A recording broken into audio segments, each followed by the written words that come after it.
Hello mga kapingpong, nandito tayo ngayon sa Dagupan City Table Tennis Club. Ipapakita ko mga kapingpong kung paano kami nag-day training. Pagkatapos nila mag-stretching, nagja-jogging sila ng 20 rounds. After naman ng jogging mga kapingpong, nagpo-footwork sila gamit yung DIY na ladder na ginawa namin. Susunod naman na gagawin nila is tabletop. Sila Kristen Lorley at Charles lang pala nag-training ngayon, yung ibang players namin sa mismong school ko na sila tinuturoan.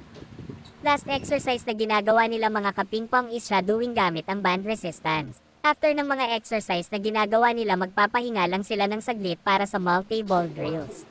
At ayun na nga mga kapingpong, magsisimula na silang mag-multi-ball. Panoorin yung mga kapingpong, ganito yung mga pattern na ginagawa namin sa multi-ball.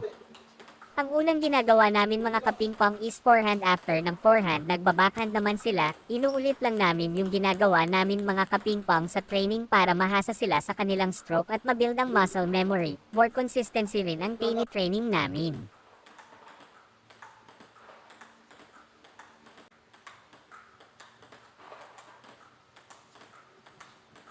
After ng forehand at backhand, dalawang forehand at dalawang backhand naman yung susunod na drill na ginagawa namin. Maganda ito for balance ng katawan from forehand to backhand.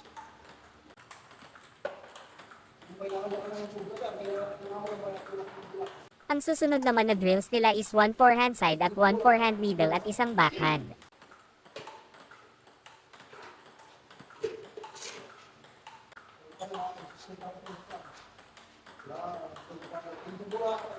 Next drill naman is one backhand, one forehand middle, balik sa backhand at forehand side.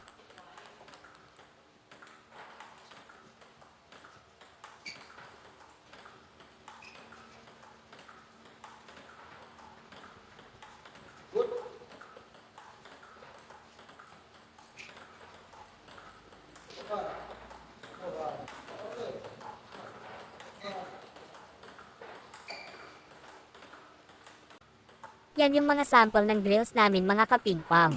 Thank you for watching mga kapingpong.